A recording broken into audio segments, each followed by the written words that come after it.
আজ থেকে প্রায় ১৫০০ বছর আগের কথা। সমস্ত মানুষ তখন জাহিলি যুগের বর্বরতায় নিমজ্জিত ছিল। এদিকে সালমার ঘর আলোকিত করে একটি ফুটফুটে কন্যা সন্তানের জন্ম হলো। কন্যা সন্তান দেখে তার স্বামী আসাদ ইবনে সালিম বিস্ময়ের চোখে দাঁড়িয়ে আছে। সালমার মুখটাও ফ্যাকাশে হয়ে গেছে, কারণ তখনকার প্রথা অনুযায়ী কন্যা সন্তান জন্মানোর মানেই হচ্ছে লজ্জা, আর এই লজ্জা থেকে মুক্তির একমাত্র উপায় ছিল কন্যা সন্তানকে জীবিত কবর দেয়া।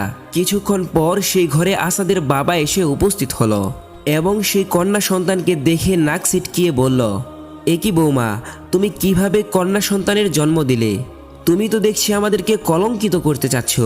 আমি নিজের হাতে আমার 2 মেয়েকে জীবন্ত দাফন করেছি, তবু আমার বংশের মান সম্মান নষ্ট হতে দেইনি। এইবার তোমাদের পালা, তোমরাও এই বিষয়ে মানুষ জানাজানি হওয়ার আগে এই সন্তানকে দাফন করে দাও। এই নির্দেশ দিয়ে আসাদের বাবা সেখান থেকে চলে গেল। কিন্তু আসাদ তার বাবার নির্দেশ পালন করল না। তার বুকের ভেতর যেন এক অজানা ব্যথা ছড়িয়ে পড়ল। কয়েকদিন পর তাদের গোত্রের প্রবীণ মুরব্বীরা তাদের বাড়িতে এসে উপস্থিত হলো, আর তাদের চোখে ছিল কঠিন এক সিদ্ধান্তের দাবি। তখন একজন মুরব্বী বলল, আসাদ, তুমি আমাদের একজন আদরের সন্তান, আমরা সব সময় তোমার কল্যাণ চাই। তোমার ঘরে কন্যা সন্তান জন্ম হয়েছে, এতে তোমার এবং আমাদের গোটা বংশের অসম্মান হবে। তাই এই মুহূর্তে তোমার উচিত তোমার নিজের সম্মান রক্ষা করা। এই কথা শুনে আসাদের গলা শুকিয়ে গেল, তবু সে ভাঙা কণ্ঠে জবাব দিল, আমি আপনাদের কথা বুঝতে পেরেছি, কিন্তু কেন জানি এই কাজে আমার মন সায় দিচ্ছে না। নিজের হাতে কিভাবে আমার সন্তানকে জীবিত দাফন করব? এমন সময় আসাদের ছোট ভাই হামাদ বলে উঠল, ভাইয়া, আমরা কি একটা কন্যা সন্তানের জন্য আল্লাহর গজব ডেকে আনতে চাই? যদি অন্য গোত্রের লোকেরা জানতে পারে তাহলে তারা আমাদেরকে নিয়ে হাসাহাসি করবে। তুমি কেন এটা বুঝতে চাচ্ছ না? ভাইয়ের কথা শুনে আসাদের মুখটা একেবারে মলিন হয়ে গেল, কারণ আসাদ জানতো এই সমাজের নিয়ম ভাঙা মানে নিজের অস্তিত্ব বিলীন হয়ে যাওয়া। অতঃপর রাতের অন্ধকারে তার মেয়েকে কোলে নিয়ে আসাদ মরুভূমির দিকে চলতে লাগলো এবং পছন্দ মতো একটি জায়গায় গিয়ে শিশুটিকে মাটিতে রেখে সেখানে গর্ত করতে শুরু করলো। চারপাশে কোনো শব্দ নেই, শুধু হালকা বাতাস বইছিল।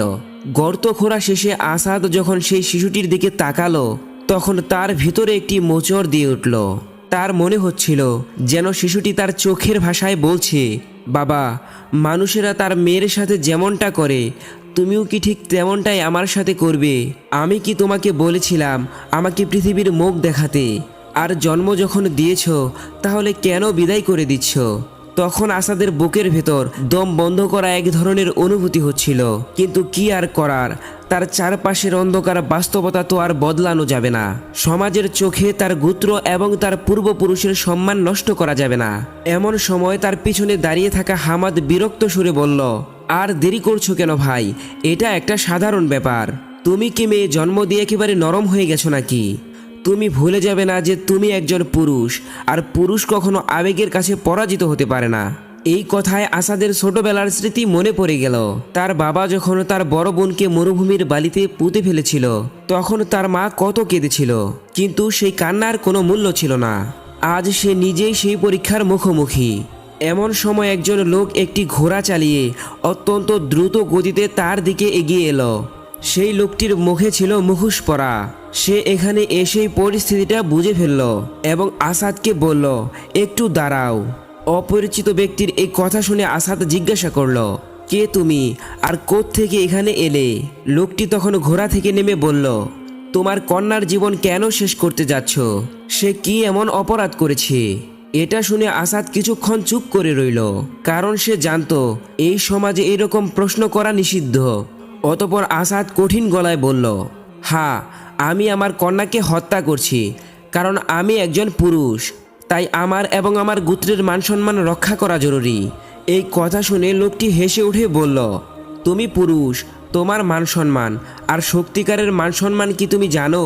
এই প্রশ্নের জবাব আসাদের জানা নেই, কিন্তু সে নিজের দুর্বলতা প্রকাশ করতে চায়নি। তখন লোকটি আসাদের কন্যার দিকে তাকিয়ে আসাদকে বলল, তুমি যদি শুনতে চাও তাহলে তোমাকে আমি একটি গল্প বলবো। এটা শুনে আসাদ মাথা নেড়ে সম্মতি দিল। তখন সেই লোকটি বলতে শুরু করলো, আজ থেকে অনেক বছর আগে একজন শক্তিশালী গোত্রপতি ছিল। আর যার নাম ছিল হারিস ইবনে খালিদ। তিনি ছিলেন বীর যোদ্ধা এবং মরু অঞ্চলের শাসক, কিন্তু তার একটি মাত্র ভুল ছিল।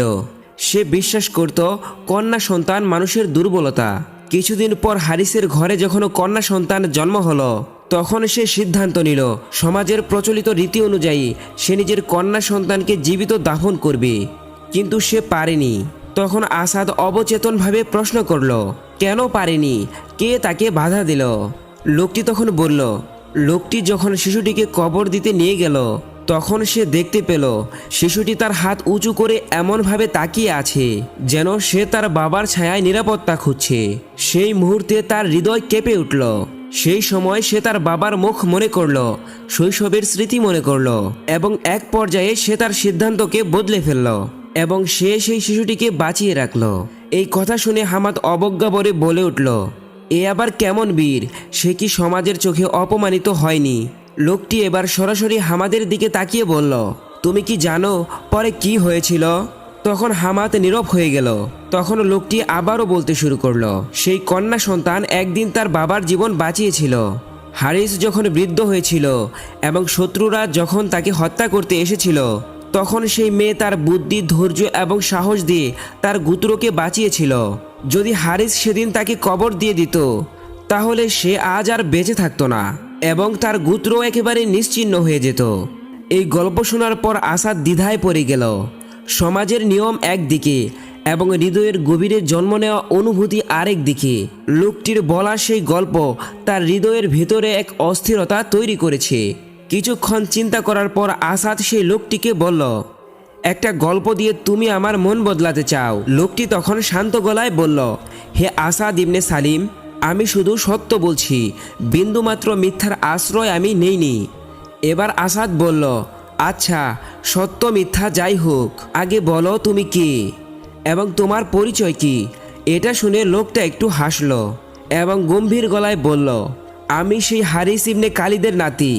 এটা শুনে চারপাশ একেবারে নিস্তব্ধ হয়ে গেল। আসাদ বিস্ময়ে তাকিয়ে বলল, তাহলে তুমি কি সেই হারিসের মেয়ের সন্তান? তখন লোকটি উত্তর দিল, হ্যাঁ, আমার নানার সেই কন্যা সন্তানই আমার নানার গোত্রকে রক্ষা করেছিল, আর আমি সেই উত্তরাধিকার লাভ করছি।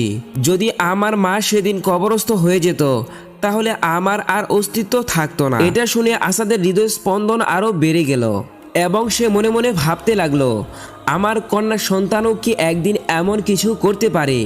এমন সময় হামাদ বিরক্ত হয়ে বলল, ভাই, এসব বাজে কাহিনীতে বিভ্রান্ত হইও না। সমাজ আমাদেরকে কি করতে বলেছে তা তুমি ভুলে গেলে চলবে না। এটা শুনে আসাদ তখন কিছুটা চুপ করে রইল। তারপর ধীরে ধীরে সে তার কন্যাকে কোলে নিয়ে বলল, হয়তো সমাজের নিয়মই ঠিক, আর না হয়। তখন লোকটি জিজ্ঞাসা করল, আর না হয় কি? আসাদ তখন তার শিশুকন্যার মুখের দিকে তাকালো। তার হৃদয়ের গভীর থেকে এক তীব্র স্নেহের স্রোত বেরিয়ে এলো। অতপর আসাদ বীরের মতো বলল, আর না হয় সময় এসেছে সমাজের নিয়ম বদলানোর। এটা শুনে আমাদের চোখ বিস্ফোরিত হয়ে গেল। সে অবাক কণ্ঠে বলল, তুমি কি বললে ভাই? সমাজের নিয়ম বদলানোর কথা বলছ? আসাদ তখন নিশ্চুপ রইল, কোনো উত্তরই দিল না সে। তখন হামাদ আবার বলল, তুমি কি পাগল হয়েছ? আমাদের গোত্র এই নিয়ম মানে শতাব্দী ধরে। তুমি যদি কন্যা সন্তানকে বাঁচিয়ে রাখো, তাহলে সবাই আমাদেরকে দুর্বল মনে করবে, তোমার সম্মান থাকবে না এবং আমাদের পরিবারেরও সম্মান থাকবে না। তখন আসাদ সেই লোকটির দিকে তাকিয়ে বলল, তুমি কি মনে করো আমি এই পথ অবলম্বন করলে বাঁচতে পারবো?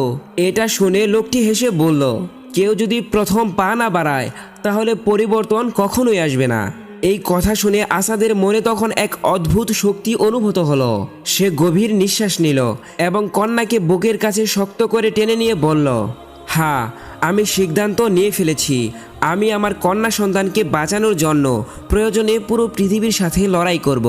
অতপর আসাদ তার কন্যাকে নিয়ে নিজের বাড়িতে চলে আসলো। স্ত্রী সালমা নিজের কন্যা সন্তানকে জীবিত পেয়ে খুশিতে আত্মহারা হয়ে গেল। কিন্তু তাদের এই খুশি বেশি দিন স্থায়ী হলো না। পরের দিন গোত্রের লোকেরা আসাদকে রাগান্বিত হয়ে বলল, আসাদ, তুমি আমাদের সাথে বিশ্বাসঘাতকতা করেছ। সমাজের নিয়ম ভাঙার দুঃসাহস তুমি কিভাবে দেখালে? অতপর একজন মুরব্বী আসাদের দিকে তাকিয়ে বলল, তোমার বাবা নিজের হাতে তাদের কন্যাকে দাফন করেছে। এবং তোমার পূর্বপুরুষরাও তাই করেছে। তুমি কি নিজেকে তাদের চেয়েও ভালো মনে করো? এভাবে গোত্রের লোকেরা ক্ষিপ্ত হয়ে উঠল। কেউ বলল, এমন অপমান আমরা সহ্য করব না। আবার কেউ বলল, এই নরম হৃদয় নিয়ে তুমি কিভাবে একজন পুরুষ হলে? এক পর্যায়ে হামাদ উত্তেজিত কণ্ঠে বলল, তোমার জন্যই গোত্রের মান সম্মান ধুলোয় মিশে গেছে। আমরা তোমাকে আর নিজের রক্তের একজন বলে মনে করতে পারছি না। ভাইয়ের মুখে এমন কথা শুনে আসাদ গভীর নিঃশ্বাস নিল। সে জানত এই মুহূর্তে যদি সে ভেঙে পড়ে তাহলে শুধু তার মেয়েই নয়, বরং তার নিজের জীবনও বিপন্ন হবে। তাই সে ধীর কণ্ঠে বলল, আমি বিশ্বাসঘাতকতা করিনি। আমি কেবল একজন বাবা হিসাবে আমার সন্তানের প্রতি নিজের দায়িত্ব পালন করেছি। আমার মেয়ের কি এই পৃথিবীতে বাঁচার অধিকার নেই? তখন একজন তরুণ ধমক দিয়ে বলল, আসাদ, হয়তো তুমি তোমার ভুল স্বীকার করে এই সমাজের নিয়ম মেনে চলবে, নয়তো তুমি আমাদের শাস্তির সম্মুখীন হবে। লোকেরা তখন একে অপরের দিকে তাকিয়ে তাদের কঠিন সিদ্ধান্ত জানিয়ে বলল, হ্যাঁ, তোমার শাস্তি হবে একমাত্র নির্বাসন। আজ থেকে তুমি আমাদের গোত্রের কেউ নও। এটা শুনে আসাদের বুকের ভিতর তীব্র ব্যথা অনুভূত হলো। সে জানত নির্বাসিত হওয়া মানে মরুভূমির নিষ্ঠুরতাকে আলিঙ্গন করা, খাদ্য, পানি, নিরাপত্তা সব কিছু থেকে বিচ্ছিন্ন হয়ে যাওয়া। তখন তার স্ত্রী সালমা কান্না বিজড়িত কণ্ঠে বলল, না, আপনারা আমাদেরকে যে কোনো শাস্তি দিতে পারেন, চাইলে সব কিছু কেড়ে নিতে পারেন, কিন্তু দয়া করে আমাদেরকে ঘর থেকে বের করে দিবেন না। ঘর থেকে বের করে দিলে আমরা এই অবুঝ শিশুকে নিয়ে কোথায় যাব? সালমার কথা শুনে গোত্রের সর্দার কঠিন স্বরে বললেন, তুমি যাই বলো, আমরা এগুলো শুনব না। এই গোত্রের দুর্বলদের জন্যে কোনো জায়গা নেই। আজ থেকে আসাদ ইবনে সালিম আমাদের গোত্রের কেউ নয়। সে তার কন্যা সন্তানকে বাঁচিয়ে আমাদের ঐতিহ্যকে অস্বীকার করেছে। তাই আমরা তাকে মরুভূমির রহমতের উপর ছেড়ে দিচ্ছি। তখন সালমা আবারও কাঁদতে কাঁদতে অনুরোধ করে বলল, আমাদের কথা একটিবার ভাবুন। আমাদেরকে যদি শাস্তি দিতে হয় দেন, তবে আমাদের শিশুদের কি দোষ? তার তো কোনো অপরাধ নেই। কিন্তু সেখানকার কেউই তার কথার কর্ণপাত করল না। অতঃপর আসাদ তার স্ত্রী সালমা এবং তার কন্যাকে নিয়ে মরুভূমির দিকে পা বাড়ালো। দিনের প্রখর রোদ এবং রাতের কনকনে ঠান্ডা যেন প্রতিটা মুহূর্তই তাদেরকে চ্যালেঞ্জ করছিল। খাবার এবং পানি সীমিত, কিন্তু তার চেয়েও বড় সমস্যা ছিল দিক নির্দেশনা।